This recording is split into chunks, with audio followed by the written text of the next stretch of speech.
In the quiet of the night, when the stars flicker above and the wind whispers through the trees, something stirs.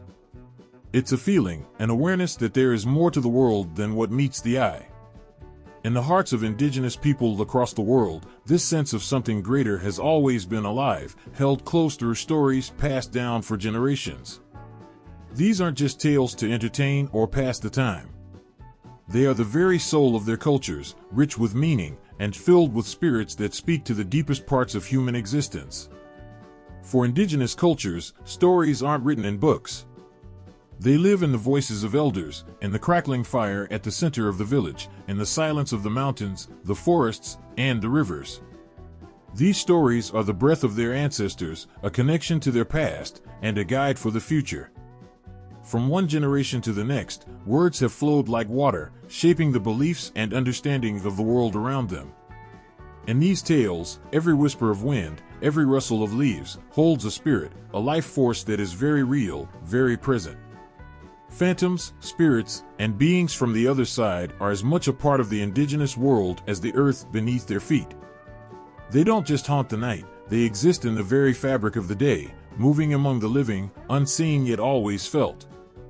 These spirits, often feared but also respected, are not there to simply frighten. They are woven into the way indigenous people make sense of life, of death, and everything in between. They speak of balance, of respect for the natural world, and of the boundaries that should never be crossed. In the forests, there are guardians. In the rivers, there are keepers. Spirits that protect the land, not just from harm, but from disrespect. The stories tell of what happens when these spirits are angered, when humans forget their place and take more than what is given. It is said that they come in forms that terrify the heart, that send chills down the spine. The Wendigo, in the cold forests of North America, is one such spirit. Once human, it was overtaken by greed. Its hunger for more than what was needed turned it into something monstrous, forever cursed to roam, starving, searching for something it can never satisfy. It is a reminder of what happens when the balance is broken, when people take too much from the earth, from each other. In the Amazon, there are whispers of the Chulachaki, a spirit that takes on the appearance of a loved one to lead travelers astray. It lures the unwary deep into the forest, far from safety, never to return. To those who live there, the forest is alive with eyes, with ears, and with beings who protect it fiercely. The Chulachaki is a warning that not all is as it seems. It teaches respect for the wilderness, reminding people that they are guests in a place that is not entirely their own. Across the ocean, in the lands of the Maori people of New Zealand, there is a belief in the Tanawa, a powerful spirit of the waters. It can be a protector or a destroyer, depending on how it is treated. Some say that it guards the rivers and the seas, watching over the people, while others tell of its wrath when the waters are not respected. It is a being that commands awe, a force of nature that lives in the stories and in the very waters themselves. In every corner of the world, indigenous cultures carry these stories like a heartbeat. They aren't just myths, not just folklore. They are reminders that the world is alive, full of spirits that watch, that listen, that speak in ways not everyone understands. The spirits don't exist somewhere far away. They are here, with us, in the shadows, in the flicker of a candle, in the stillness of a forest clearing. They are woven into the everyday lives of the people who tell their stories, guiding their actions, reminding them of the balance that must be kept. Oral traditions are more than just words. They are experiences. When the stories are told, they are brought to life. In the telling, there is always emotion, always a sense of reverence for what is being shared. The storyteller becomes a bridge between the world of the living and the world of the spirits, their words carrying more weight than mere entertainment. It's a responsibility to pass on these tales, to keep them alive, for they are the keepers of wisdom, of warnings, of lessons that should never be forgotten. The role of the phantom, the spirit, is not just to scare. It is to teach. It is to remind people of the dangers that exist in the world, not just physical dangers, but spiritual ones. A careless step, a thoughtless action, could bring misfortune, could anger the spirits that guard the land. It's not fear for the sake of fear. It's a deep understanding of the balance between human life and the unseen forces that shape the world around them. These myths have been passed down with love, with care, and with an understanding that the world is far more mysterious than anyone can fully grasp. They are stories that tug at the soul, that give goosebumps because, on some level, we all know that there is more to life than what we see. They speak to something ancient within us, something that remembers a time when the world was new, and every shadow, every gust of wind, carried a meaning, a message from the spirits who walked the earth before us. For the people who hold these stories, the spirits are not things of the past. They are present, living in the mountains, in the rivers, in the forests that surround them. They are part of the land, just as much as the trees, the rocks, the animals. They are to be respected, to be acknowledged, not as something separate, but as part of the natural order. And in every tale, whether of a mischievous trickster or a vengeful guardian, there is always the message that the spirits are watching, always present, always waiting to remind those who forget their place in the world. There is a shadow that moves through the dense forests of North America, a presence that sends chills through the hearts of those who know its name. To the Algonquin people, it is more than just a story. It is a warning, a reminder of what happens when hunger turns into something darker, something that consumes not just the body, but the soul. This shadow is called the Wendigo, a spirit that stalks the cold, snow-covered lands, always hungry, always hunting. The Algonquin people, who have lived in these lands for generations, understand the power of nature, its beauty, and its cruelty. The winters are long, the cold biting, and food can be scarce. In these times, when survival depends on community, on sharing, there is a fear that lurks beneath the surface, a fear of greed, of selfishness, of taking more than one needs. The Wendigo is born from this fear. It is said that the Wendigo was once human, like you and me. A person, lost in the wilderness, hungry and desperate. But in their desperation, they did something unforgivable. They ate the flesh of another human being. And in that moment, they were forever changed. Their body twisted, their soul corrupted. They became the Wendigo, a creature consumed by an insatiable hunger for human flesh. No matter how much it eats, it can never be satisfied. Its hunger is endless, its need to feed never-ending. The Wendigo is not just a physical monster. It represents something far more terrifying. It is the embodiment of greed, of selfishness taken to its most horrifying extreme. In the cold, isolated forests, where survival depends on cooperation, the Wendigo is a reminder of what happens when someone forgets their humanity, when they think only of themselves. It is a cautionary tale told to children, a story shared around the fire to keep the darkness at bay. The Wendigo is tall, towering over any man, with long, bony limbs and hollow eyes that seem to pierce through the soul. Its skin is stretched tight over its bones, as if it is starving, even though it has feasted on the flesh of countless victims. Its mouth is filled with sharp, jagged teeth, always gnashing, always hungry. And when it moves, it does so silently, its presence felt more than heard. The wind grows colder, the air heavier, and you know that something is out there, watching, waiting. In the Algonquin tradition, the Wendigo is not just a creature to be feared. It is a warning. It is a reminder that there are things more dangerous than the cold, more deadly than the hunger that gnaws at the belly. It is the hunger of the soul, the greed that takes and takes, never giving back. In times of famine, when food is scarce and survival feels impossible, the Wendigo is there, lurking, waiting for someone to fall into its trap, to take the easy way out. But the Wendigo is not just a tale of the past. Its story has found new life in modern times, as people look for meaning in its terrifying legend. Some say that the Wendigo represents the dangers of unchecked consumption, of greed that destroys not just individuals, but entire communities. It is a symbol of how modern society can lose itself in the endless pursuit of more money, more power, more things, without ever finding true satisfaction.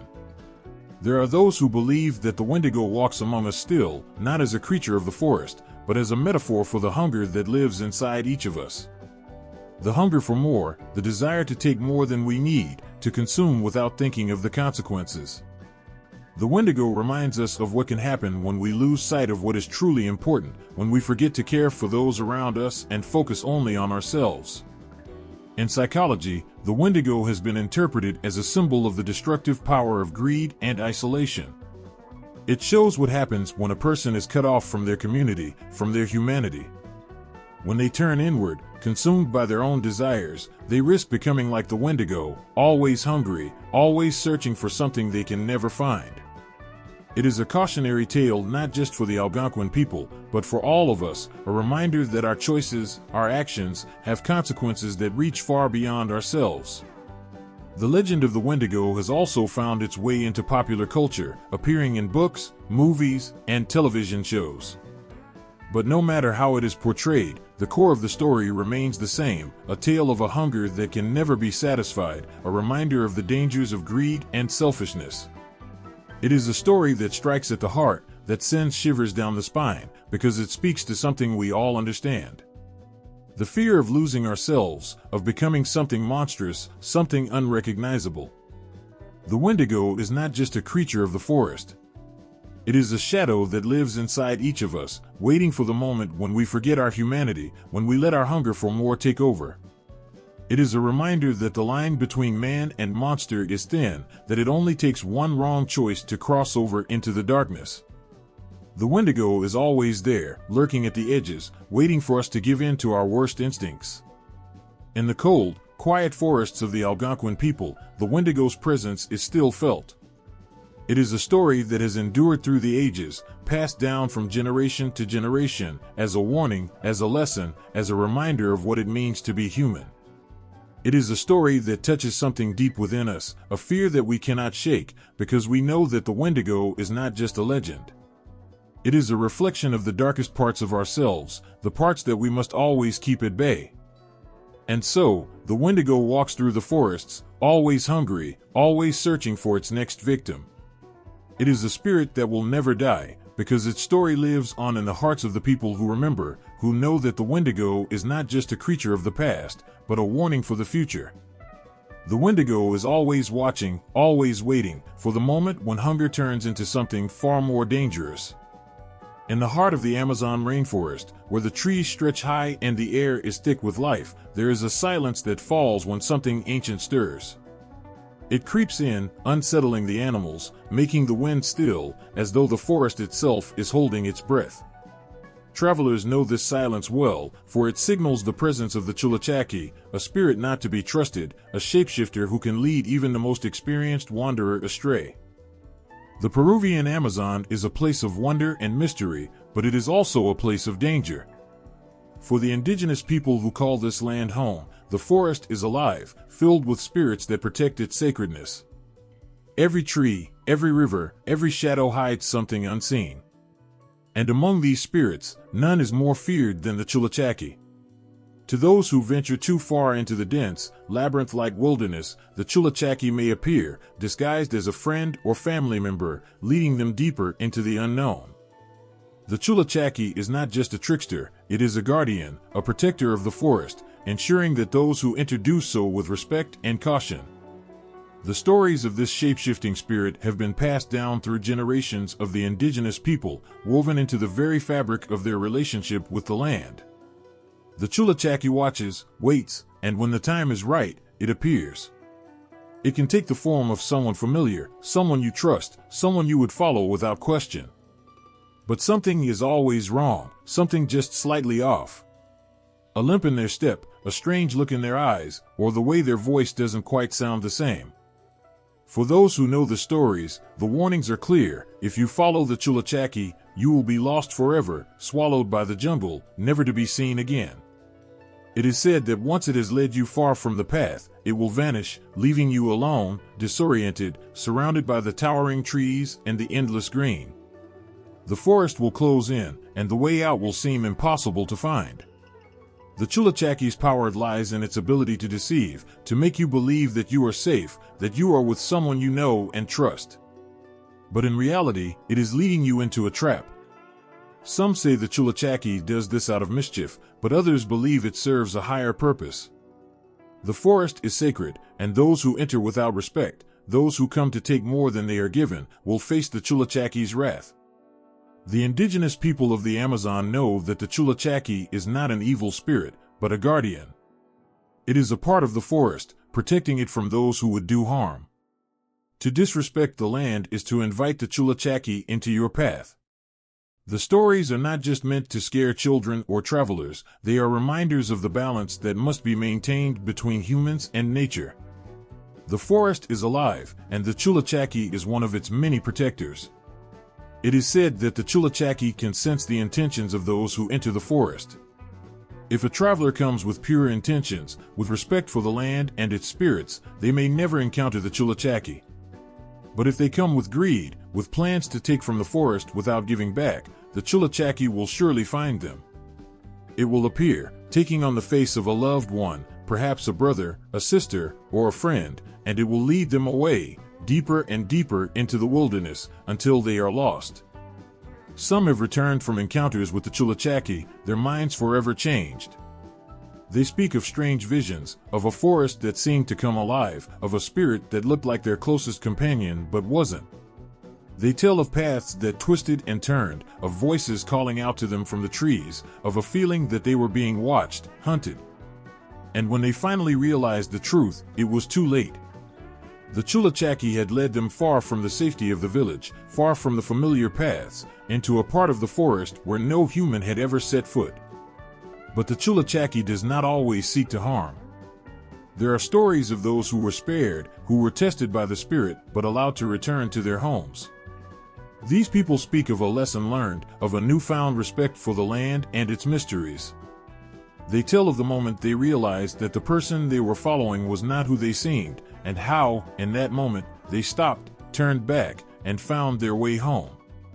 The Chulachaki had tested them, had shown them the power of the forest, and in doing so, had reminded them of their place within it. The indigenous people believe that the Chulachaki's purpose is not just to deceive, but to protect. The forest is sacred, and not all who enter are worthy. The Chulachaki ensures that those who come with bad intentions, those who seek to harm the land or its people, will never find their way out. It is a spirit of balance, of justice, ensuring that the sacred lands of the Amazon remain untouched by those who would exploit them. But for all its power, the Chulachaki is also a mystery. Some say it was once human, a person who betrayed the forest and was cursed to wander it forever, deceiving others as punishment for their greed. Others believe it is a spirit as old as the forest itself, born from the trees and the rivers, a part of the land that can never be separated from it. Whatever the truth, the stories of the Chulachaki continue to be told, keeping the legend alive, keeping the spirit close. For those who travel the Amazon, the Chulachaki is a constant presence. You may not see it, you may not hear it, but it is there, watching, waiting, testing your intentions. The forest is not a place to be taken lightly, and the Chulachaki is a reminder of that. Those who enter must do so with respect, with humility, for the forest is alive, and its spirits are always near. The Chulachaki stands as a guardian of the sacred lands, ensuring that those who enter understand the power and the mystery of the forest. It is a protector, a shapeshifter, a trickster, but it is also a reminder. The forest is not just a place of trees and rivers, it is a living, breathing entity, filled with spirits that guard its secrets. And the Chulachaki is one of its most powerful protectors, ensuring that those who seek to harm the land will never find their way back. Beneath the surface of New Zealand's rivers and seas, there is a presence felt by the Maori people, ancient and powerful. The water moves with a hidden force, a guardian that watches over the sacred waterways. This force is the Tanawa, a being that commands both respect and fear, for it is not only a protector but also a predator.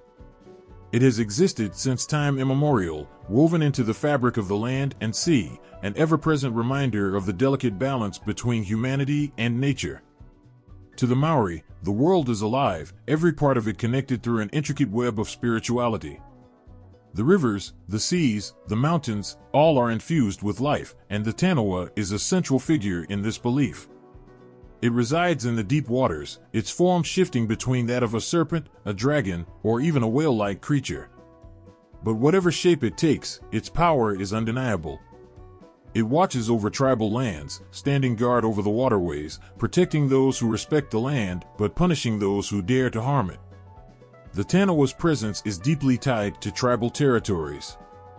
For the Maori, these waterways are more than just places of sustenance, they are sacred, part of the lineage of each tribe, connecting them to their ancestors and to the gods. And the Tanawa, as the guardian of these waters, plays a crucial role in maintaining the sanctity of these lands. It is believed that every tribe has its own Tanawa, a protector that watches over them, ensuring that the natural world is respected. But the Tanawa is not always a gentle protector. It can be fearsome, a creature of great strength and ferocity, capable of dragging those who disrespect the water into the depths below. The Maori tell stories of people who were taken by the Tanawa, swallowed by the rivers, or pulled under the waves, never to be seen again. These stories are not just warnings, they are reminders of the power of the natural world, of the need to approach it with humility and reverence. The Tanawa's role as both protector and predator is central to Maori cosmology. It is not a creature of evil, nor is it purely good.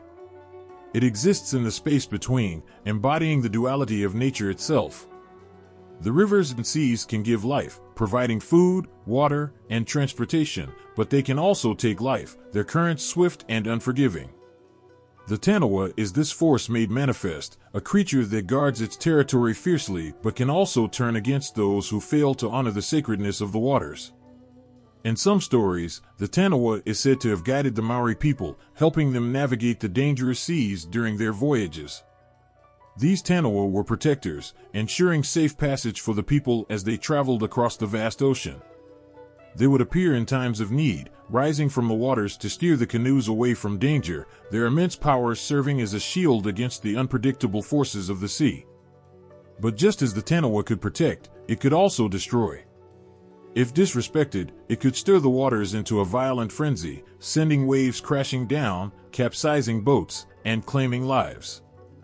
The stories of the Tanawa have endured through the centuries, passed down from one generation to the next. In modern Maori culture, the Tanawa remains a potent symbol of both fear and respect.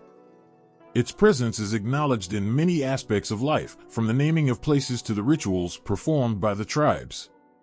Even in the construction of new roads or buildings, the Tanawa is honored, as it is believed that disturbing its territory can bring disaster. One story tells of a road construction project that was halted when a Tanawa was believed to be residing in the area. The Maori elders warned that if the work continued, the Tanawa's wrath would be unleashed, bringing harm to the people and the land. The workers, respecting the Maori beliefs, adjusted their plans to avoid disturbing the guardian's domain. To some, this may seem like a superstition, but to the Maori, it is a sign of the deep connection between the people and the land, a relationship that cannot be taken lightly. The Tanawa's significance extends beyond just the physical protection of tribal lands. It represents the Maori people's bond with the natural world, a bond that is rooted in respect, balance, and mutual care. The Tanawa serves as a reminder that the land and water are not simply resources to be used, they are living, breathing entities that must be treated with reverence. The Tanawa is the guardian of this balance, ensuring that the relationship between humanity and nature remains intact. But the Tanawa is also a creature of personal significance. Many Maori believe that the Tanawa watches over them individually, guiding them through difficult times, offering protection in moments of vulnerability. When someone feels lost or afraid, they may call upon the Tanawa for strength, trusting that the ancient guardian will guide them back to safety. It is a relationship built on trust, on the knowledge that the Tanawa, though powerful and sometimes fearsome, is always there, always watching, always ready to protect those who honor the land. Even today, in a world that has changed so much, the Tanawa's presence is felt. It is not just a legend of the past, it is a living part of Maori culture, a symbol of the enduring power of the natural world and the spirits that inhabit it. The rivers and seas are still sacred, still watched over by these ancient guardians. And as long as the Maori people continue to honor their traditions, the Tanawa will remain, a protector of both land and soul, a reminder of the balance that must always be maintained. In the quiet moments, when the water is calm and the world seems still, there is a sense that the Tanawa is near, its eyes just beneath the surface, watching. It is a presence that can be felt, a force that commands respect. And though its true form may remain hidden from sight, its power is undeniable. The Tanawa is not just a guardian of the waters, it is a guardian of the people, a protector of the land, a reminder that nature is both beautiful and fearsome, both gentle and fierce. And so, the Tanawa remains, its spirit flowing through the rivers and seas of New Zealand, a force that has existed for as long as the waters themselves. It is a guardian, a protector, a symbol of the Maori's deep connection to the land and its sacredness. The Tanawa watches over them still, just as it has for centuries, ensuring that the balance between humanity and nature is never broken. In the silence of the Australian outback, under the shade of a towering fig tree, there is something watching. It's small, almost hidden in the shadows, but it waits. The Yaramawaichehu, with its red skin and frog-like hands, sits high in the branches, eyes gleaming with hunger. It doesn't need to chase its prey. It waits for its victim to rest beneath the tree. Once someone is too close, too comfortable, it strikes. The Yaramawaichehu is no ordinary creature. In the stories of the Aboriginal people, it is a phantom, a blood-drinking spirit that preys on the unsuspecting. Unlike the vampires of other legends, it doesn't bite. Instead, it uses its sucker-like fingers to drain the life from its victims. And when it's done, it swallows them whole, only to spit them back out, smaller and weaker than before. With each encounter, the victim changes, losing pieces of themselves until they are no longer human, transformed into something like the Yaramawaichehu itself. For the Aboriginal people, these stories are not just tales meant to frighten, they are warnings, passed down through generations. The Yaramawaichehu isn't a monster from some far-off land, it's a part of their world, tied to the land, the trees, and the spirits of the Dreamtime. The Dreamtime is more than just the past, it's a living part of the Aboriginal worldview, where the spirits of the land still move among the living. The Yaramawaichehu is one such spirit, lurking in the fig trees, reminding people that not everything in the natural world is friendly. The fig trees themselves hold a special place in Aboriginal culture. They are ancient, their roots running deep into the earth, their branches stretching wide like arms that cradle the sky. But these trees also hold danger, as they are said to be the home of the Yaramawaichehu. Children are warned not to rest too long in their shade, not to wander too far from the safety of their camp. The fig tree may provide shelter, but it is also where the Yaramawaichehu waits, hungry and patient. There is something eerie about the way the Yaramawaichehu hunts. It doesn't chase, doesn't roar or scream. It is silent, almost playful in its approach. And yet, there is nothing playful about what it does. Once it catches its victim, the Yaramawaichehu drains their strength, leaving them weak and vulnerable. But it doesn't kill. It gives them just enough life to survive, only to repeat the process again and again until the person is no longer recognizable. The victim becomes something else, something twisted, a reminder of what happens when you ignore the warnings of the elders. The Aboriginal people have long understood the power of cautionary tales. These stories are more than just entertainment, they are lessons, woven into the very fabric of life. The Yaramawaichehu serves as a reminder to always be aware, to respect the land and its spirits. It is a warning about the dangers that exist just beyond the edges of the known world, dangers that are often hidden in plain sight. For those who have grown up hearing the tales of the Yaramawaichehu, there is a certain chill that comes with being near a fig tree, especially in the stillness of the midday heat when the shadows stretch long and dark. There is a sense that you are being watched, that something is waiting just out of sight. The Yaramawaichehu is never far away, never completely gone. It is always there, just beyond the reach of the sun, waiting for the moment when someone lets their guard down. These stories are not just about fear, they are about survival. The land is vast and beautiful, but it can also be dangerous. The Yaramawaichehu is a symbol of that danger, a creature that reminds the Aboriginal people of the balance between life and death, between the seen and the unseen. To ignore the warnings is to invite the Yaramawaichehu into your life, to allow it to take what it wants from you, piece by piece, until there is nothing left. There is something almost tragic about the victims of the Yaramawaichehu. They don't die in a violent struggle, they are slowly drained, little by little, until they are hollowed out. It is a slow transformation, a loss of self that happens so gradually that by the time they realize what's happening, it's too late. The Yarmawyahu doesn't need to kill outright, it destroys from within, turning its victims into something else entirely. But even in these dark stories, there is hope. The Yarmawyahu is a creature of the land, bound by its rules. It doesn't attack everyone, and those who respect the stories, who follow the wisdom passed down through generations, can avoid its grasp. The warnings are clear: do not rest too long under the fig tree, do not wander into the shadows alone. Stay close to the camp, close to the fire, where the spirits of the ancestors can watch over you. For those who heed the warnings, the Yarmawyahu remains a distant figure, a phantom lurking in the background of the world. But for those who stray too far, who forget the lessons of the dreamtime, the Yarmawyahu is always waiting, its red skin blending into the shadows, its fingers ready to latch on, draining the life from its unsuspecting prey. The Aboriginal people have long understood the delicate balance between the seen and the unseen, between the physical world and the world of spirits. The Yarmawyahu is a part of this balance, a reminder that not all spirits are benevolent, that some seek to take as much as they give. But it is also a reminder that those who listen, those who pay attention to the stories of their elders, can protect themselves from these unseen dangers. The fig tree stands tall in the outback, its branches casting long shadows on the red earth.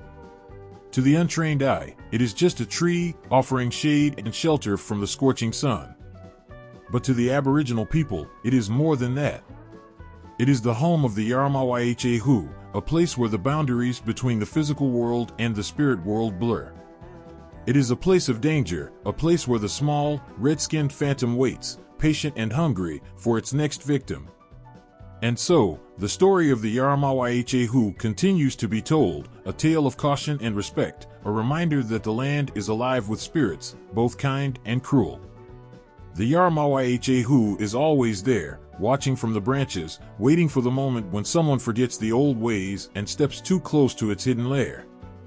In the quiet of the riverbanks where the Mississippi winds through the heartland, there is a story that haunts the memories of the Illini people. High on the bluffs, where the earth meets the sky, a creature once spread terror through the land. The Piasaw bird, its wings vast as the horizon, its eyes burning with hunger, preyed on the unsuspecting. No one was safe from its shadow. Its presence was like death itself, swooping down without warning, a predator that hunted not just animals but humans, dragging them into the sky, never to be seen again. The Illini knew this monster well. It wasn't just a story told to scare children into obedience, it was a reminder, a warning that danger could come at any moment. The Piasaw bird was a creature of wrath, a beast that feasted on fear and flesh alike. With the body of a dragon, the face of a man, and talons sharper than any blade, the Piasaw bird ruled the skies. It was said that its screech could stop a heart, that even the bravest warriors felt their courage drain from them when they saw its silhouette against the setting sun. The Illini were a proud people, but even they trembled at the thought of the Piasaw bird. It came when the village least expected it, snatching men, women, and children from their homes, carrying them off to its lair in the cliffs. The ground beneath the bluffs was stained with the memories of those who had fallen to the beast, their names whispered in fear. There was no pattern to the attacks, no way to predict when the creature would strike next. The only thing the Illini could do was pray for safety, to the spirits of the land, to the ancestors who watched over them. In the myth, the Piasaw bird was born from a time of great suffering. The people had grown arrogant, forgetting their connection to the earth, to the animals, to each other. And so, the Piasaw bird came, a force of destruction meant to remind them of their place in the world. It was more than just a predator, it was a symbol of their collective guilt, a punishment for losing sight of the balance that held their lives together. Yet, even in the face of such terror, the Illini did not give up. They were warriors, defenders of their land and their people. And so, they fought back. They gathered their strongest, their fiercest, those with hearts made of iron. With weapons made from the bones of their ancestors, they stood against the beast, ready to give their lives to protect their tribe. But no matter how hard they fought, the Piasaw bird remained untouchable, a ghost in the sky that could not be killed. The legend tells of one brave chief, Watoga, who would not be defeated. He could not watch as his people continued to suffer as their numbers dwindled under the relentless attacks of the Payasaw bird. He went to the cliffs where the creature made its home and prayed to the Great Spirit for guidance. He fasted for days, offering his spirit in exchange for the power to defeat the bird. And in his hunger and despair, he received a vision. The Great Spirit told him that the Payasaw bird could be defeated, but it would require a sacrifice, a trap set with bait too irresistible for the beast to ignore. Watoga returned to his people and shared the plan. Together, they devised a strategy that would lure the Payasaw bird to its doom. They tied a warrior, one of their finest, to a post at the edge of the cliffs, using him as bait. The warrior knew his fate, but he accepted it with honor, for the survival of the tribe meant more than his own life. When the Payasaw bird came, its eyes gleaming with hunger, it swooped down toward the warrior. But the Illini were ready. From the rocks above, their arrows rained down on the creature, piercing its hide, finally bringing the great beast to its knees. As the Payasaw bird collapsed, the land let out a sigh of relief. The nightmare that had haunted the Illini for so long was over. The people mourned the loss of the brave warrior who had given his life, but they knew that his sacrifice had saved them all. From that day forward, the story of the Payasaw bird became a symbol of both the dangers of arrogance and the power of unity. The Illini had faced their greatest fear and emerged victorious, but they never forgot the lessons the Payasaw bird had taught them. The image of the Payasaw bird was painted on the cliffs, a permanent reminder of the creature that had once terrorized the land. But it was more than just a mark of fear, it became a symbol of balance, a representation of both war and peace. The Illini understood that while the Payasaw bird had been a force of destruction, it had also been necessary to remind them of their duty to protect the land and each other. It was a creature of war, but it also brought peace by forcing the people to confront their own flaws. In the years that followed, the Payasaw bird became a part of the Illini's identity. It was a reminder of their strength, of their ability to overcome even the most terrifying of foes. But it was also a cautionary tale, a reminder that the balance between life and death, between peace and war, is fragile. The Payasaw bird represented that balance, a creature that was both a destroyer and a teacher, both feared and respected. Even today, the story of the Payasaw bird echoes through the land. The cliffs still stand, silent witnesses to the battles that were fought, the lives that were lost, and the victories that were won. The spirit of the Payasaw bird lives on, not as a creature of terror, but as a symbol of resilience. The Illini people, though scattered by time and history, still carry the memory of the bird in their hearts. It is a part of their heritage, a reminder that no matter how dark the sky may become, they have the strength to face whatever comes their way. And as the sun sets over the Mississippi, casting its golden light on the ancient cliffs, there is a feeling in the air, a reminder of the bird that once ruled the skies. Though its screech no longer fills the air, the Payasaw bird remains, forever etched into the story of the land, a phantom that will never be forgotten. Its wings may no longer beat, but its shadow still lingers, a symbol of both death and the unbreakable spirit of the people who faced it head-on. On quiet nights, when the wind blows softly through the streets of Mexico, there is a sound that chills the heart. It's faint at first, like a whisper carried on the breeze, but soon it grows louder, more haunting. It's the sound of a woman crying, her voice full of sorrow and regret. Her wails echo through the darkness, calling out for her lost children. This is La Llorona, the weeping woman, and her cries have been heard for centuries. Long ago, before the arrival of the Spanish, the people of Mesoamerica told stories of spirits who roamed the earth, caught between worlds.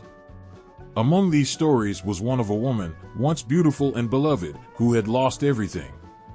Her story, woven into the culture, evolved into the legend of La Llorona, a mother who wandered the rivers and streets, mourning for the children she had drowned in a moment of madness.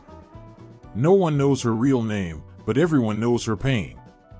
They say she was a woman of great beauty, a woman who fell in love with a man of power and wealth. For a time, they were happy, blessed with children who were her world. But the man's heart grew cold, and he left her for another. Consumed by heartbreak and anger, she could not bear the thought of her children being a reminder of him. In a moment of despair, she led them to the river. The waters were calm, reflecting the sky above, but her heart was storming. With tears streaming down her face, she pushed her children into the water. When the cold realization of what she had done struck her, it was too late. The river had taken them. Horrified and broken, she searched the waters, screaming their names, begging for their return, but they were gone. Her cries echoed along the riverbank, her heart shattered beyond repair. She could not live with what she had done, so she threw herself into the water, hoping to join her children in death. But death would not come easily for La Llorona. Instead, she was cursed to walk the earth, forever searching for the children she had lost. Her cries still pierced the night air, a mournful wail that makes even the bravest shudder. Her story is told as a warning, a reminder of the dangers of letting grief and anger consume you, of the irreversible damage that can be done in a single moment. The legend of La Llorona has grown over time, spreading from her pre-Columbian origins to the very heart of Mexican folklore. She is not just a figure of fear, she is a symbol of maternal grief, of a mother's sorrow so profound that it transcends death. Mothers warn their children not to wander near rivers at night, for La Llorona might mistake them for her own and pull them into the water, forever lost to the currents. Her wails are filled with regret, her voice trembling with the weight of her guilt. She is not a monster seeking revenge, she is a soul broken beyond repair, haunted by the memory of her children's faces. It is said that when you hear her crying, she is close, perhaps just around the corner or hidden in the shadows of the trees. If you follow her voice, she may appear, her long, white dress flowing behind her, her face hidden by a veil. But when she lifts her veil, what lies beneath is not beauty, it is the face of a mother twisted in anguish, a face that has seen the worst of herself and can never forget. La Llorona's story has taken many forms over the centuries, but at its heart, it remains a tale of grief, loss, and regret. For the people of Mexico, she is more than just a ghost, she is a reflection of the pain that can come from love. Her story resonates deeply, especially with those who have known loss. She embodies the heartbreak of losing a child, the unbearable weight of a decision made in anger that can never be undone. Some say that La Llorona is more than a myth, that she is a spirit that continues to walk among the living. Many have claimed to see her by the rivers at night, her cries drifting on the wind. They speak of her presence, how the air grows cold when she is near, how even the animals fall silent in her wake. Those who have seen her say that she looks out with empty eyes, forever searching, forever longing for what she can never have again. Her presence is felt not only in the countryside but in the heart of cities as well. In the quiet streets of Mexico City, people have reported hearing her voice late at night, her cries blending with the sounds of the wind. Some say she walks along the canals, her face hidden behind a veil, her hands reaching out as if trying to grasp what she has lost. In these moments, she is no longer a story told to children, she is real, a ghost bound to the land by her endless grief. But even in her sorrow, La Llorona serves as a reminder. She is a symbol of the dangers of letting grief overwhelm you, of allowing rage to lead you to actions you can never take back. Her story is told to remind people to cherish what they have, to hold their loved ones close, and to remember that some things, once lost, can never be regained. Mothers tell their children the tale of La Llorona not just to frighten them, but to teach them the value of life, the importance of love, and the power of choices made in moments of pain. La Llorona's legend is a living one, carried in the hearts of the people. She is more than just a ghost story whispered around campfires, she is a reflection of the human experience, of the sorrow that can come from love, of the regret that follows a moment of weakness. Her cries will continue to echo through the night, a haunting reminder of the fragility of life and the consequences of choices made in anger. And so, the weeping woman remains, her wails filling the air, her presence felt in the silence of the night. She wanders the rivers and streets, her spirit restless, her heart forever broken. As long as there are mothers and children, her story will be told, a tale of love turned to tragedy, of a mother's endless search for the children she will never find. Beneath the frozen surface of the Arctic seas, where the ice meets the water and the silence is broken only by the howl of the wind, something stirs. The Inuit speak of a creature that lurks just below the surface, waiting, watching. The Kalapalik, an ancient and terrifying phantom of the ocean. Her long, bony fingers reach out from the water, her hair tangling with seaweed, and her voice, low and haunting, calls out to children who wander too close to the shore. The Inuit people, whose lives have always been tied to the icy waters surrounding them, have known this creature for generations. The sea is their source of life, their way of survival, but it is also a place of danger. For as long as anyone can remember, the Kalapalik has been a warning, a reminder that the ocean, while full of gifts, can also be a place of great loss. They say the Kalapalik is a woman, but not like any other. Her skin is green and scaly, her eyes are dark, and her body is cold as the icy waters she lives in. She waits in the depths, listening for the sound of children's laughter, for the careless steps of the young who wander too close to the edge. With each ripple in the water, she grows closer. Her breath is like the chill of the wind, sharp and biting. When she emerges, she does not make a sound. She slips silently from the water, her eyes fixed on her prey. Those who see her say she wears a cloak made of fish scales, shimmering and wet, clinging to her thin body. Her long fingers, sharp as ice, reach out to the children who stray too close, luring them into the water with promises whispered on the wind. They feel her presence before they see her, a sudden coldness in the air, the hairs on the back of their neck standing on end.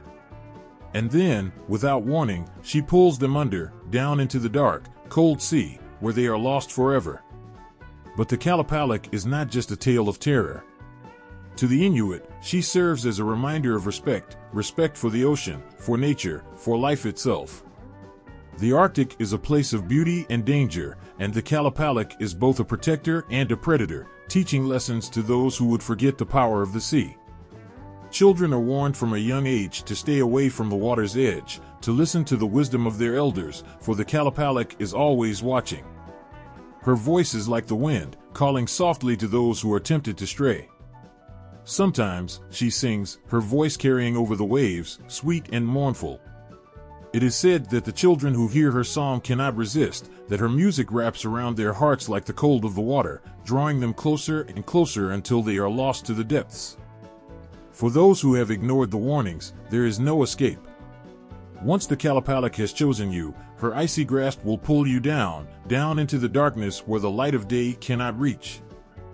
The Inuit have always known the sea to be a giver of life, but they also know it can be unforgiving. The Kalapalik, with her haunting presence, embodies this truth. She is the lesson, the warning, the reminder that the forces of nature must be respected. Those who take her lightly, who wander too close to her icy home, pay the ultimate price. There are stories of those who have seen the Kalapalik and lived to tell the tale. Hunters out on the ice have reported glimpses of her green, scaly figure beneath the water, her long fingers reaching up toward the surface, searching. Some say they have heard her voice, soft and sorrowful, drifting on the wind as they walk the shores, a sound that sent shivers down their spine. And there are tales of parents who have pulled their children back from the edge just in time, saving them from her cold embrace. But for every story of escape, there are countless others of loss. Mothers and fathers who have searched the shores for children who vanished without a trace, taken by the Kalapalik's icy grip. The pain of their loss is felt deeply, not just by their families, but by the entire community, for the Arctic is a place where every life is precious, and every soul is missed. The Kalapalik's presence is a constant reminder of the fragile balance between life and death, between survival and loss. In Inuit tradition, the Kalapalik is more than just a cautionary tale, she is a symbol of the respect that must be given to the natural world. The sea, like the land, must be treated with care. Children are taught from an early age to understand the dangers of the world around them, to respect the forces that are beyond their control.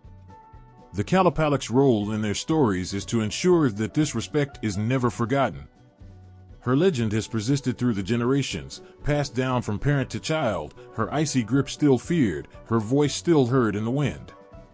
In the quiet of the Arctic night, when the sky is filled with stars and the sea is still, the Inuit remember her, the creature of the icy waters, forever lurking, forever waiting.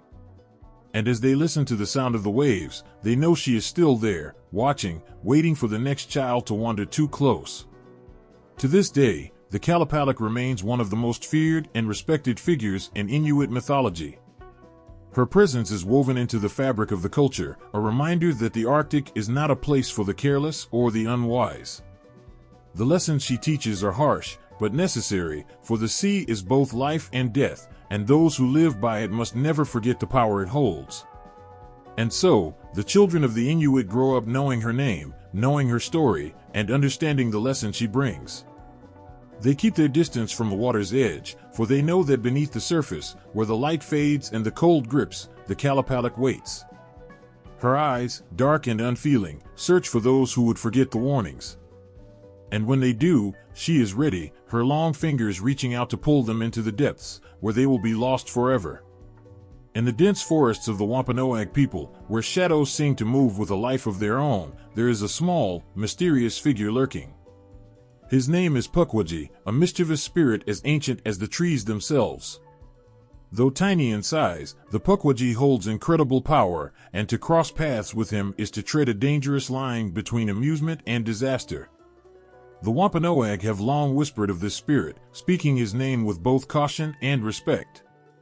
To them, the Pukwudgie is more than just a trickster. He is a reminder that the world is full of unseen forces, some kind, some dangerous, and some that exist simply to toy with the hearts of men. He moves through the trees silently, his small form blending with the shadows, his sharp eyes always watching. They say the Pukwudgie can shift shape, appearing as a porcupine one moment, a human-like creature the next. His face is wrinkled and mischievous, his teeth sharp and his eyes glinting with wicked humor. He delights in confusing travelers, leading them in circles until they are hopelessly lost, their fear rising with each passing minute. For some, the encounter ends with nothing more than a scare, a lesson in respecting the spirits of the land. But for others, the Pukwudgie's tricks take a darker turn, leaving behind only sorrow and regret. In one story, a man traveling alone through the forest stumbled upon what seemed to be a lost child, small and frail, crying for help. Moved by pity, he approached, his heart full of kindness. But as he drew near, the child's form shifted, its eyes narrowing into slits of cold malice.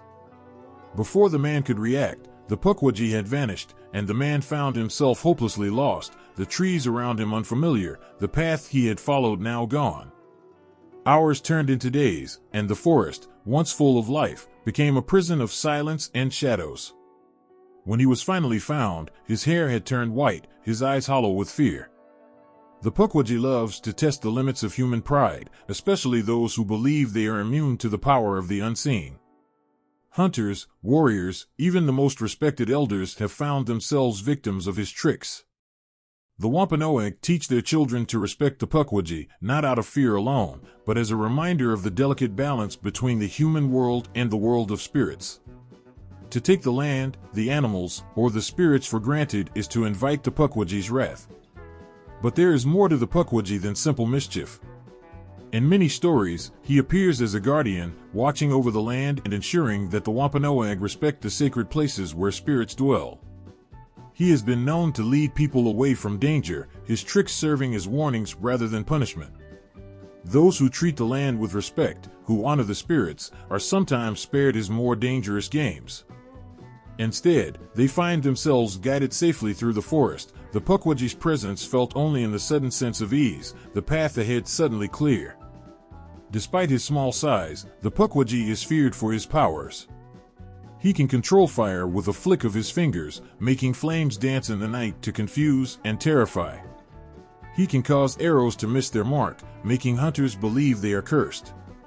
And when angered, he can call upon other spirits, turning the very forest against those who have wronged him. Yet, for all his power, the Pukwudgie is not invincible. The Wampanoag know that a calm heart, a clear mind, and a respectful attitude can sometimes outwit even the trickiest of spirits.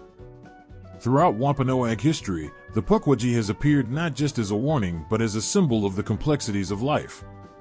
His tricks remind the people that the world is full of contradictions, joy and sorrow, peace and conflict, kindness and cruelty. To live in harmony with the land is to accept that not everything can be controlled, that some forces exist simply to remind us of our limitations. The Pukwudgie, with his wild laughter and sudden tricks, embodies this truth. He is a spirit of chaos, but also of balance, ensuring that no one forgets the power of the unseen. His stories have evolved over time, weaving through the lives of the Wampanoag like the wind through the trees. Some see him as a playful spirit, full of laughter and harmless pranks. Others fear him, knowing that his tricks can turn deadly in an instant. But all agree on one thing: the Pukwudgie is not to be taken lightly. His small stature hides a fierce spirit, one that will not hesitate to punish those who disrespect the land or the spirits who inhabit it.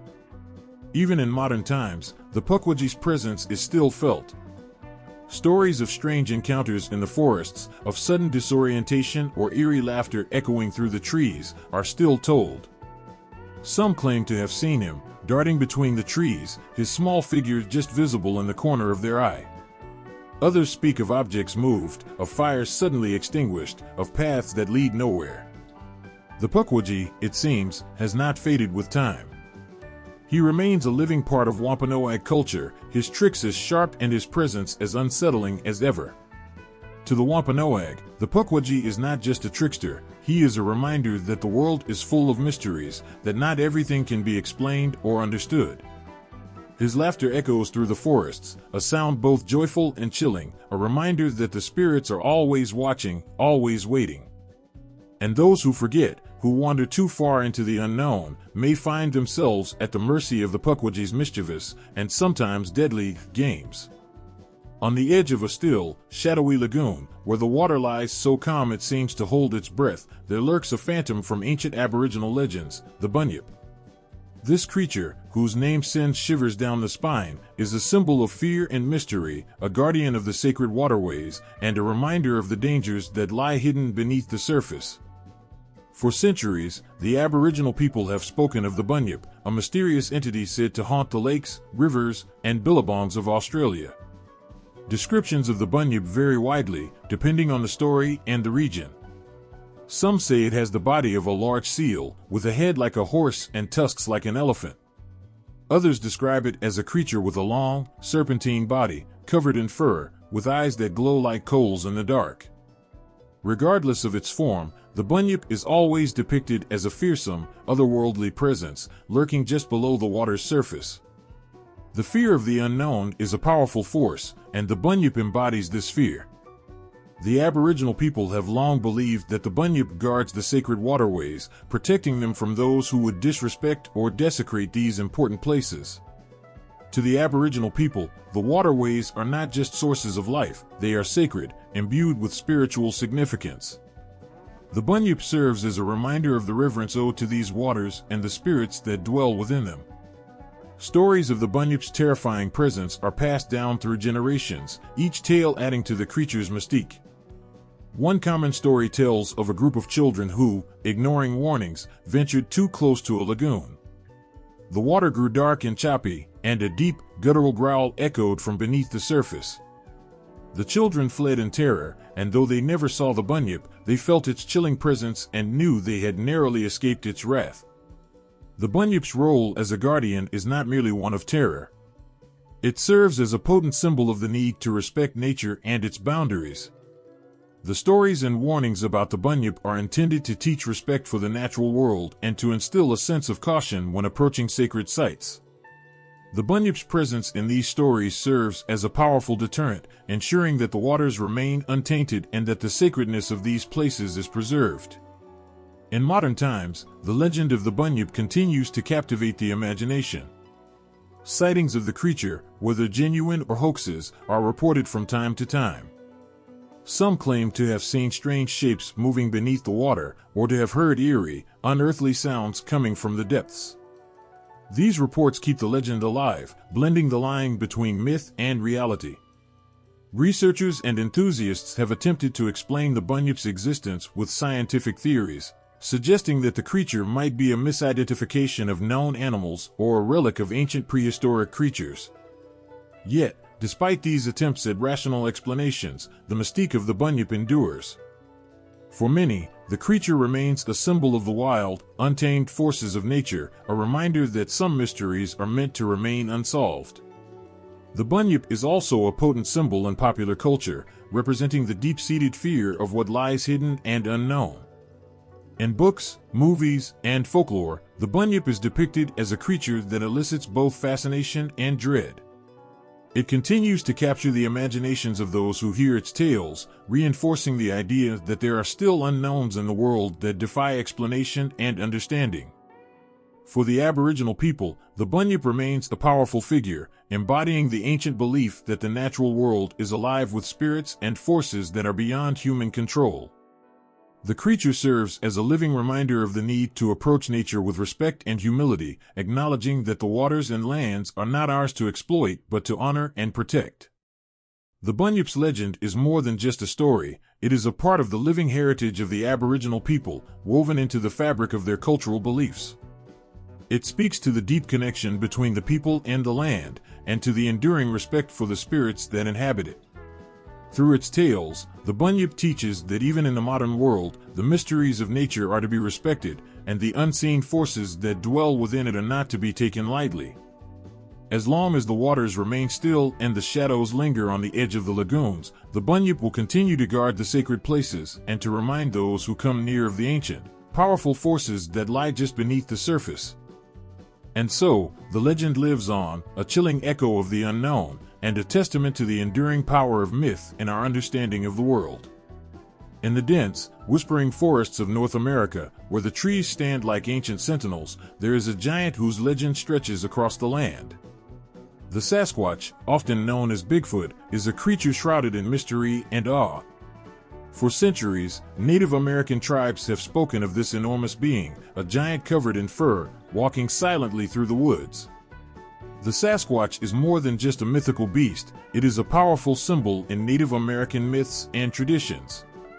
Stories of this giant, towering creature with immense strength and a presence that commands respect, are woven into the fabric of many tribes' folklore. The Sasquatch is often seen as a guardian of the forest, a being that exists in the spaces between the known and the unknown, watching over the wilderness with a quiet vigilance. To the tribes, the Sasquatch is not simply a creature to be feared or hunted. It represents the untamed aspects of nature, the wilderness that lies beyond human control. The giant's elusive nature, its ability to remain hidden despite numerous sightings, speaks to the idea that there are parts of the world that will always elude human understanding. The Sasquatch, with its enormous size and mysterious ways, is a reminder of the power and majesty of the natural world, and a symbol of the respect and reverence it commands. Sightings of the Sasquatch have become a staple of modern legend. From blurry photographs to shaky videos, people have claimed to capture evidence of the creature roaming through the forests. Witnesses describe seeing massive footprints, hearing strange howls in the night, and catching glimpses of a shadowy figure moving between the trees. These accounts, whether seen as truth or myth, keep the legend of the Sasquatch alive and fuel the enduring mysteries surrounding this elusive being. The fascination with Sasquatch goes beyond mere curiosity. The giant represents the wilderness itself, a vast, unknown expanse that both entices and terrifies. It embodies the idea that there are still mysteries left in the world, things that science and logic cannot easily explain. The Sasquatch's presence in the forests, its ability to remain hidden, and the inexplicable nature of its sightings all contribute to the sense that the natural world is full of secrets waiting to be discovered. The legend of the Sasquatch also speaks to the deep connection between humans and the wild. In a world increasingly dominated by technology and urbanization, the Sasquatch is a reminder of the primal, untamed parts of the earth.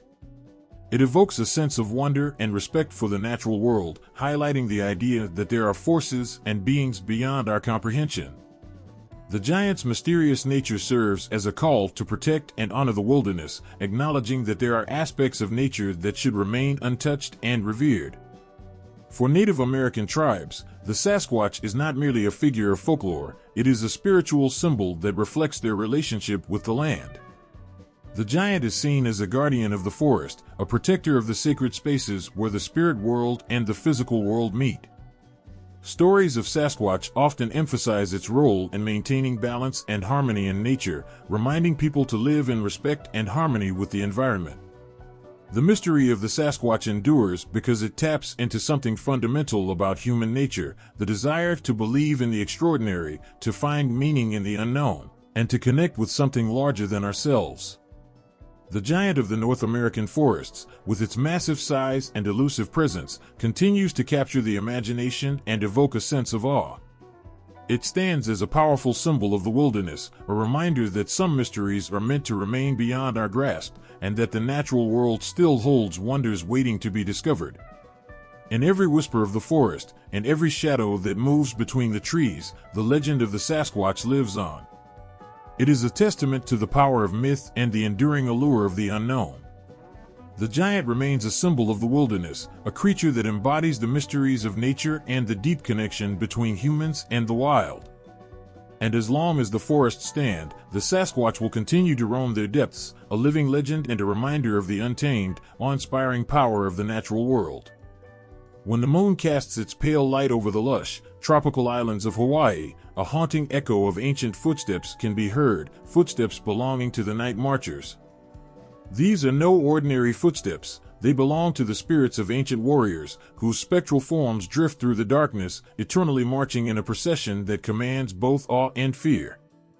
In Hawaiian belief, ancestral spirits played a central role in the culture. The spirits of the departed are thought to linger in the world, guiding, protecting, and sometimes exacting retribution. Among these spirits, the night marchers stand out as the most formidable and feared.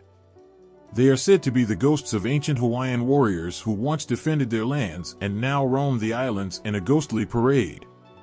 These phantom warriors are described as a formidable sight. Clad in ancient battle gear, their ghostly forms glow with a supernatural light, their footsteps making a rhythmic sound that echoes through the night. They march with an unyielding purpose, their presence accompanied by the faint, mournful strains of conch shells and the beat of drums, sounds that stir the air with an eerie, otherworldly cadence. Encountering the night marchers is said to be a rare and terrifying experience. The warriors are known to march along ancient paths and through sacred areas, places imbued with deep spiritual significance. The air grows heavy with a palpable sense of reverence and fear when they are near. Locals believe that these spirits are fiercely protective of their sacred lands and will not tolerate any disrespect or intrusion. The legends surrounding the night marchers emphasize the importance of showing respect for sacred places. It is said that anyone who encounters them must immediately show respect by lying flat on the ground and remaining silent. This act of submission is believed to be the only way to avoid their wrath. Those who fail to heed this advice may find themselves cursed, their lives disrupted by the vengeful spirits of the ancient warriors. The stories of the night marchers are not just tales of ghostly apparitions, but serve as a reminder of the deep connection between the Hawaiian people and their ancestors. They symbolize the enduring respect and honor that the living owe to those who have come before. The fear of encountering these spirits is not merely about being afraid of the unknown, but about understanding and acknowledging the cultural and spiritual heritage that they represent. In Hawaiian culture, respecting sacred places and traditions is paramount. The night marchers embody this respect, serving as a powerful symbol of the spiritual bond between the people and their land. The legends of these phantom warriors are a vivid reminder of the importance of maintaining reverence for the past and honoring the spirits that continue to watch over the present. As the night deepens and the shadows lengthen across the Hawaiian landscape, the stories of the night marchers continue to evoke a shiver of awe and respect. Their ghostly procession through the islands is a haunting reminder of the past, a glimpse into a world where the spirits of warriors walk among the living, guarding sacred places and ensuring that the ancient traditions are never forgotten. In the silence of the night, the echo of their footsteps reminds all who hear it of the profound connection between the land, its history, and the spirits that continue to shape its destiny. In the sky, where the thunder roars and lightning splits the heavens, there soars a magnificent and powerful being, the Thunderbird. For countless Native American tribes, this mighty spirit is more than just a myth. It is a symbol of divine power and a guardian of nature's balance. The Thunderbird is a creature whose presence commands reverence and awe, a giant bird whose wings can stir the stormy skies and whose calls can shake the earth. The Thunderbird is described as a colossal bird, with wings so vast they can create thunderclaps and flashes of lightning. Its eyes are said to glow like fiery embers, and its very presence can be felt as the sky darkens and storms begin to churn. This awe-inspiring creature is central to the myths and stories of various Native American cultures, where it is seen as a powerful spirit with dominion over the weather and the natural world. In many Native American traditions, the thunderbird is believed to control the weather. Its mighty wings flap with the force of thunder, and each beat of its wings sends lightning crackling through the sky. The roaring sound of thunder is thought to be the thunderbird's voice, a powerful and awe-inspiring roar that signals its presence. The winds and storms that follow are seen as the thunderbird's way of maintaining balance and harmony in the natural world. The thunderbird's role extends beyond just controlling the weather. It is also considered a guardian of the natural world, ensuring that the balance between the elements is preserved. By wielding the power of thunder and lightning, the thunderbird helps to regulate the cycles of nature, bringing rain to nourish the land and clearing the skies to allow the sun to shine. This balance is essential for the health of the environment and the well-being of all living things. The thunderbird is not just a figure of myth, but an important symbol in rituals and tribal iconography. Many tribes revere the thunderbird as a sacred being and incorporate its image into their art and ceremonies. Its presence is often depicted in totem poles, pottery, and other artifacts, symbolizing its powerful role in the spiritual and physical world. The thunderbird's image is used to invoke its protection and to honor its role as a keeper of balance. Rituals involving the thunderbird are performed to seek its favor and ensure that natural forces remain in harmony. These ceremonies often involve dances, songs, and offerings meant to honor the thunderbird and to ask for its blessings. By paying tribute to this mighty spirit, the tribes express their respect for its power and their gratitude for the balance it maintains in the world. In tribal lore, the thunderbird is also associated with creation and transformation. Some stories tell of how the thunderbird helped shape the land, creating mountains, valleys, and rivers with its mighty wings and powerful cries. It is seen as a force that not only governs the weather, but also plays a key role in the ongoing cycle of life and renewal. The thunderbird's presence is a powerful reminder of the connection between the natural world and the spiritual realm. Its awe-inspiring power and majestic flight serve as a testament to the respect and reverence that Native American cultures hold for the forces of nature. The thunderbird is a living symbol of the balance that must be maintained between humans and the natural world, a reminder of the sacred relationship that binds all living things together. As the thunder rumbles and lightning flashes across the sky, the thunderbird soars above, its presence a powerful reminder of the divine forces that shape the world. Its roar echoes through the heavens, a call to honor the balance of nature and to respect the mighty spirit that governs the weather and the natural order. In every storm and every clear sky, the legacy of the thunderbird lives on, a symbol of the eternal dance between the elements and the spirits that watch over them. On the shores of ancient Mexican lakes, where the water hides secrets and shadows, lurks a fearsome creature known as the Awazatl. In the stories passed down through the generations, this water phantom is not just a creature of fright, but a symbol of deep, treacherous fears. The Awazatl is described as a creature with the body of a beast and a tail that ends in a hand-like appendage. This grotesque feature is not just for show, it is a tool of terror and deceit. The hand-tipped tail is said to be used to drag unsuspecting victims into the depths of the lake. The Awazatl's eyes gleam with malevolence, and its voice is a haunting wail that echoes through the stillness of the night. The legend of the Awazatl embodies the primal fear of drowning and the dangers that lurk in the lake's dark waters. According to Aztec mythology, this water creature was responsible for the deaths of those who ventured too close to the lake's edge or who did not respect the sacred nature of these waters. The Awazatl's presence is a chilling reminder of the perils that lie beneath the calm surface, where unseen dangers await. The symbolism of the Awazatl extends beyond the mere terror of a lake monster. It represents betrayal and treachery, reflecting the deep-seated fears of deception and danger that can come from trusted sources. The creature's method of attack, luring victims with its deceptive appearance and then dragging them to their doom, mirrors the fear of being betrayed by something or someone one has trusted. In the dark, silent depths of the lakes, the Awazatl story serves as a warning. It is a reminder of the dangers that lie hidden beneath the surface, both in the natural world and in human relationships. The legend warns of the consequences of failing to respect the sacred and the unknown, urging caution and vigilance. The Ahuehuatl's role in Aztec mythology also highlights the cultural importance of water and its connection to both life and death. Lakes and rivers were seen as powerful and sacred places, holding both life-giving and deadly forces. The creature's presence underscores the dual nature of these bodies of water, reflecting the balance between their nurturing and destructive qualities. In many ways, the Ahuehuatl is a mirror to the fears and anxieties of the people who told its story. It embodies the terror of the unknown and the anxiety of encountering hidden dangers. Through its legend, the ancient Mexicans expressed their respect and apprehension towards the natural world, acknowledging the power and mystery of the lakes that surrounded them. The haunting tales of the Ahuehuatl continue to evoke a shiver of fear and respect.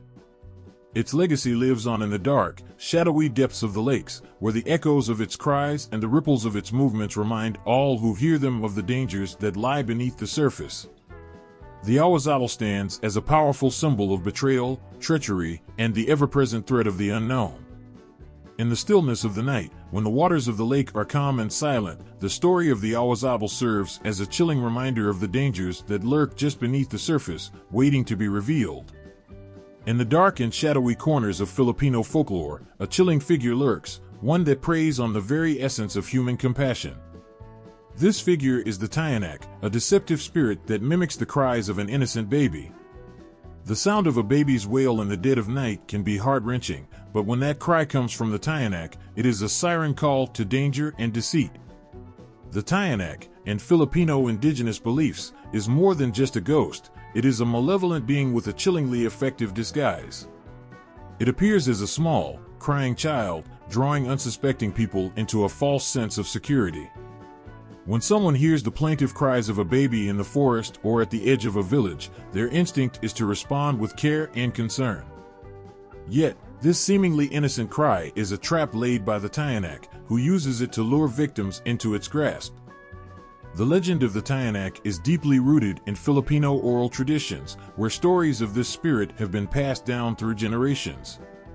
According to the tales, the Tiyanak is often the spirit of a child who died before being baptized or who was otherwise wronged in life. In death, this spirit returns with a vengeful and deceptive nature. It embodies the sorrow and the tragic fate of a child denied peace, using its cries to manipulate and ensnare the unwary. The deceptive nature of the Tiyanak is central to its legend. It mimics the cries of a baby so perfectly that it can fool even the most attentive listener. The sound of a baby's wail, especially in a remote or desolate area, can pierce the heart and prompt an immediate response. But this cry is not a plea for help. It is a lure designed to lead the compassionate into a deadly encounter.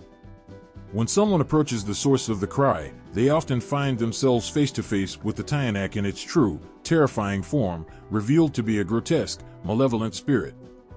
The evolution of the Tiyanak legend reflects broader themes in Filipino folklore. It is a cautionary tale about the dangers of misplaced trust and the consequences of acting without caution. The Tiyanak teaches the importance of being wary of what seems too good to be true or what tugs at one's heartstrings. It is a haunting reminder that appearances can be deceiving and that even the most innocent-seeming situations can hide great danger. The Tiyanak story also serves as a reflection of deep-seated fears about the unknown and the supernatural. It represents the anxiety that arises when the boundaries between the living and the dead blur, and it taps into the universal fear of encountering something that pretends to be harmless but is actually deeply threatening. In Filipino culture, the legend of the Tiyanak is more than just a ghost story. It is a lesson wrapped in a chilling narrative. It warns of the dangers that can arise from trusting too readily and reminds listeners of the need to remain vigilant. The Tiyanak's cries are a powerful symbol of the unexpected dangers that can lurk behind a facade of innocence. As the night falls and the darkness envelopes the land, the story of the Tiyanak becomes a chilling reminder of the thin line between safety and peril. The cries of a baby in the night, once a sound of hope and comfort, are turned into a haunting call of warning. In the silence that follows, the legend of the Tyanak lingers, a reminder of the treacherous nature of deceit and the ever-present need for caution. In the whispering forests and along the tranquil rivers of Cree lands, there exists a secret world filled with tiny tricksters known as the Managishi. These little beings, no larger than a child's hand, are both a marvel and a mischief, weaving their presence into the very fabric of Cree folklore and daily life. Their existence is not just a tale of enchantment, but a reflection of the Cree people's deep reverence for nature and their belief in the unseen forces that shape their world. The Managishi are famous for their playful and often irritating pranks. They delight in hiding objects, moving things around, and causing harmless but puzzling confusion. Imagine finding your fishing line tangled or your canoe floating away overnight. It is likely the handiwork of these tiny spirits, who find amusement in disrupting human plans.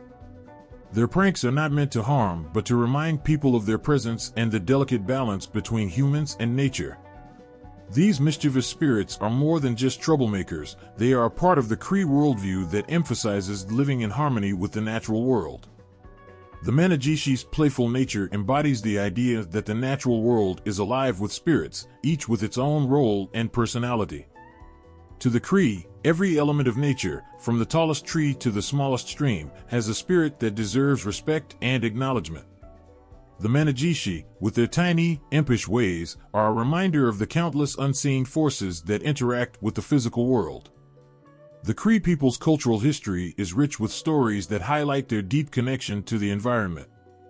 They see themselves as part of a larger web of life, where every being, visible or not, has a role. The Managishi fit into this worldview as playful reminders that nature is full of surprises and that humans are just one small part of a much larger, interconnected whole. Interacting with the Managishi is a way to stay mindful of this interconnectedness. Their pranks serve as gentle nudges to remember that nature is not always predictable or controllable. They remind the Cree people to approach the natural world with a sense of humility and respect, acknowledging that they share the land with many other beings, both seen and unseen. The tales of the Managishi are also a celebration of the Cree's ability to coexist with the mysterious and the magical. These stories are passed down from generation to generation, not just to entertain but to teach important lessons about living in balance with the environment. The Managishi's pranks, while sometimes inconvenient, are also a way of showing that the spirit world is playful and engaging, reflecting the Cree's belief that the natural and spiritual realms are in constant, dynamic interaction. In the quiet moments by the river or the stillness of the forest, the presence of the Managishi is felt as a gentle reminder of the world's magical side. Their tiny footprints and mischievous laughter echo the Cree people's understanding that life is not just about the tangible and the measurable, but also about the wonders that lie beyond the visible. The Managishi's existence enriches the Cree cultural landscape, illustrating the deep bond between the people and the spirit world that surrounds them. In the dense Caribbean night, where shadows cling to the earth and the moon casts its pale light, the Hupia prowls. This spirit, feared by the Taino people, drifts through the darkness, its presence evoking shivers of terror and unease. The Hupia is not just a creature of myth, but a powerful symbol of the mysteries surrounding death and the afterlife in Taino culture. Taino cosmology is rich with a belief in spirits of the dead. They held that the world was inhabited by a variety of spiritual beings, each influencing the living in different ways. Among these spirits, the Hupia stands out as a particularly fearsome entity. It is said to be a spirit that comes out at night to terrorize villages, bringing with it an aura of dread and menace. The Hupia's legend is a chilling one. Descriptions of the spirit vary, but it is commonly depicted as a spectral figure that roams through the darkness with the power to instill fear. The mere whisper of its name could send a shiver down the spine, and the thought of its unseen presence lurking just beyond the edge of the firelight could make the bravest person tremble. It is said that the Hupia would invade the peacefulness of night, slipping silently into homes and causing nightmares or worse, leading to unexplained illnesses or even death. Its purpose was not just to scare, but to remind the Taino people of the ever-present boundary between the living and the dead. In the Taino worldview, the Hupia's actions were deeply intertwined with their understanding of death and the afterlife. Death was not seen as an end, but as a transition to another form of existence. The Hupia's presence was a stark reminder of this transition, representing the spirit world's power and its influence on the living. It embodied the fear and uncertainty that came with the unknown aspects of death. The terror it instilled was a reflection of the fears that surround the end of life, a manifestation of the anxiety over what lies beyond. Stories of the Hupia served as cautionary tales, warning people to respect the boundaries between the living and the dead. They underscored the Taino belief that spirits could cross over from the other side and affect the world of the living. The Hupia's nocturnal visits were not just frightening events, but were woven into the broader tapestry of Taino spiritual beliefs, reminding everyone of the delicate balance between the realms of the living and the spirits. The fear of the Hupia was not merely a superstition, but an integral part of the Taino's spiritual life. It influenced rituals and practices aimed at protecting themselves from the influence of such spirits. The Hupia's malevolent nature highlighted the importance of proper rituals and respect for the spirit world to maintain harmony and avoid the wrath of unseen forces. In the quiet of the night, when the wind rustles through the trees and the darkness feels alive with unseen presences, the legend of the Hupia continues to linger. It is a haunting reminder of the fear and respect that the Taino had for the spirit world and the afterlife. The Hupia's tale is more than just a ghost story, it is a poignant reflection of the human fear of death and the mysteries that lie beyond, capturing the essence of the unknown that lies just beyond the edge of the firelight. In the dark and quiet corners of Japanese folklore, where shadows dance with ancient fears, the Nukekibi emerges as one of the most terrifying figures. This creature, rooted deeply in Ainu culture, offers a chilling glimpse into the fears and legends that have haunted the night for centuries. The Nukekibi is a nightmarish being whose head, detached from its body, roams freely after dark. During the day, it appears as an ordinary person, blending seamlessly into society. But as night falls, the true horror reveals itself. The head detaches and floats away, seeking out unsuspecting victims. With eyes glowing in the darkness and a mouth wide open in a grotesque grin, it hunts with a chilling purpose. The body, left behind, remains eerily still, an empty shell that conceals the true terror lurking in the night. This monster's legend is not just a tale to frighten, it carries deeper meanings rooted in Ainu culture and beliefs. The Ainu people, indigenous to Japan's northern islands, have a rich tapestry of mythological creatures, each embodying different aspects of their spirituality and worldview. The Nukekibi stands out as a symbol of deceit and hidden danger, reflecting the fear of what lies beneath the surface and the unknown horrors that could be hidden within familiar faces. The Nukekibi's ability to blend in during the day and transform into a horrifying entity by night taps into a primal fear, the terror of being betrayed by something or someone you trust. Its existence plays on the fear of the unknown and the discomfort that arises from realizing that evil can be disguised as something ordinary and benign. This theme resonates deeply, reflecting anxieties about the hidden dangers that may be lurking around us, disguised in the guise of the familiar. This creature has also left a significant mark on Japanese horror. Its disturbing nature has influenced various forms of horror literature and media, shaping the way monsters are depicted in Japanese culture. The Nukekibi's chilling ability to detach its head and hunt at night captures the imagination and evokes a visceral reaction, tapping into universal fears of disembodied threats and the vulnerability we feel when we are most defenseless. The story of the Nukekibi serves as a cautionary tale, warning of the dangers that lie beneath the surface and the importance of being wary of appearances. It underscores a fundamental truth in many cultures, that danger can often come from the most unexpected places.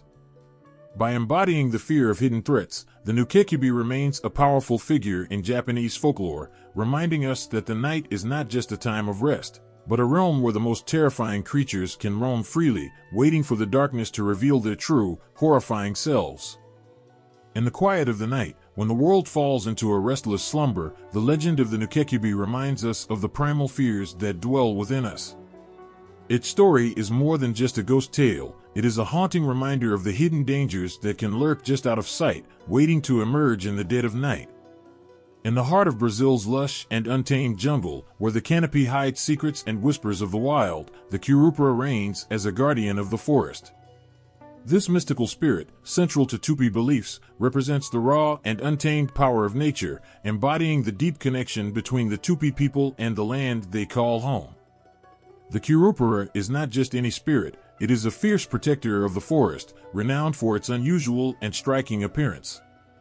With feet that face backward, this creature leaves confusing tracks that mislead and bewilder anyone who dares to enter its domain. The backward feet are not just a curious detail, but a powerful symbol of its role as a guardian. By leaving these misleading tracks, the Curupira makes it nearly impossible for intruders to find their way, serving as a constant reminder of the forest's enigmatic and untamable nature. To the Tupi people, the forest is not merely a place of resources, but a living, breathing entity deserving of reverence and respect. Their cosmology reflects a profound connection with nature, where every tree, river, and animal is considered sacred. The Curupira's role is to enforce this respect, to ensure that the forest remains unspoiled and that the balance of nature is maintained. It is said that those who violate the forest's sanctity, whether by hunting too much, cutting down trees indiscriminately, or polluting the land, will face the wrath of the Curupira. The spirit's very existence serves as a potent reminder of the delicate balance between humans and the environment. Legends about the Curupira are both captivating and cautionary. It is said that those who venture into the forest with ill intentions may encounter this wild spirit, who will lead them astray or cause them to suffer misfortune. The stories often depict the Curupira as a trickster, delighting in the confusion and distress of those who disrespect the forest. By making intruders lost or causing them to encounter dangerous animals, the Curupira ensures that the jungle remains protected from harm and exploitation. This protective spirit also plays a crucial role in the Tupi's cultural heritage, weaving through their oral traditions and folklore. Tales of the Curupira emphasize the importance of living harmoniously with nature and the consequences of failing to do so. These stories are passed down through generations, instilling a sense of respect and responsibility toward the environment. They serve as powerful reminders that the land is not just a resource to be used, but a sacred entity that must be honored and preserved. The Curupira's impact extends beyond mythology and into the very fabric of Tupi life. Its legend reinforces the Tupi's values of environmental stewardship and balance. By respecting the Curupira and adhering to the principles it represents, the Tupi people strive to maintain their connection with the land, ensuring that future generations can also experience the richness and beauty of the forest. In the shadowy depths of the Brazilian jungle, where the Curupira's backward footprints leave a trail of mystery and warning, the spirit's presence is a constant, silent guardian. Its fierce protection of the forest and its unique appearance embody the essence of the wild, a reminder of the profound relationship between the Tupi people and the natural world. Through its legend, the Curupira continues to inspire awe and respect, preserving the sacred balance of the forest and the reverence for the land that is central to Tupi culture. In the quiet moments when the world pauses, the echoes of ancient myths still whisper through the trees, the waters, and the winds. These phantoms and spirits from indigenous cultures are not mere relics of the past, they are living legacies that continue to shape and guide the lives of many today. Their stories resonate with a haunting beauty, reflecting the deep connections between people and the natural world. These enduring myths and phantoms are more than just stories, they are powerful symbols of the values and beliefs that have been passed down through generations. They offer lessons in respect, balance, and the sacredness of the natural world. From the towering thunderbird of North America to the trickster Pukwudgie of the Wampanoag, each phantom holds a mirror to the human experience, reflecting our fears, hopes, and deepest emotions. In the modern world, where technology and rapid change often overshadow the whispers of old tales, these stories still hold a special place. They remind us of a time when life was more intimately connected to the rhythms of nature. Each legend carries with it a message about the importance of preserving the environment, respecting the unknown, and honoring the legacy of our ancestors. They serve as cautionary tales and as guides, offering wisdom that remains relevant despite the passage of time. The impact of these myths on cultural identities is profound. For many indigenous communities, these phantoms are not just part of their folklore, they are integral to their sense of self and place in the world. The stories of the Wendigo, the Yaramawaichehu, and the Kurupara are woven into the very fabric of cultural identity, providing a shared history and a common set of values. They foster a sense of belonging and continuity, linking individuals to their heritage and to each other. As these stories find their way into popular culture, they undergo transformations, adapting to new contexts while retaining their core messages. Movies, books, and art reinterpret these ancient myths, sometimes amplifying their lessons and sometimes reimagining them for contemporary audiences. This process of transformation is not just about preservation, but about keeping the stories alive and relevant. It shows how deeply these phantoms have touched our collective imagination, allowing them to evolve while still honoring their origins. Modern interpretations of these phantoms often emphasize their role as guardians of wisdom and nature, highlighting their relevance in today's environmental and social contexts. They serve as reminders of the delicate balance we must maintain with the world around us. The tales of the Tyanak, the Sasquatch, and the Hupia resonate with contemporary themes of loss, respect, and the search for meaning, connecting the ancient with the modern in powerful and moving ways. These phantoms, with their mysterious presence and haunting stories, continue to inspire and provoke thought. They remind us that the past is never truly gone but lives on through the stories we tell and the lessons we learn. Each phantom, from the Piasaw bird to the Nukekubi, carries with it a piece of human experience, a touch of the sacred, and a call to remember and respect the world we live in. In the end, the enduring presence of these myths and phantoms in our modern world speaks to their timeless power. They offer a bridge between the past and the present, linking us to our ancestors and to the natural world. They challenge us to reflect on our own lives and our place in the world, reminding us of the lessons we can learn from the spirits and phantoms that continue to watch over us. Through their stories, we are invited to pause, listen, and honor the deep connections that bind us to the earth and to each other.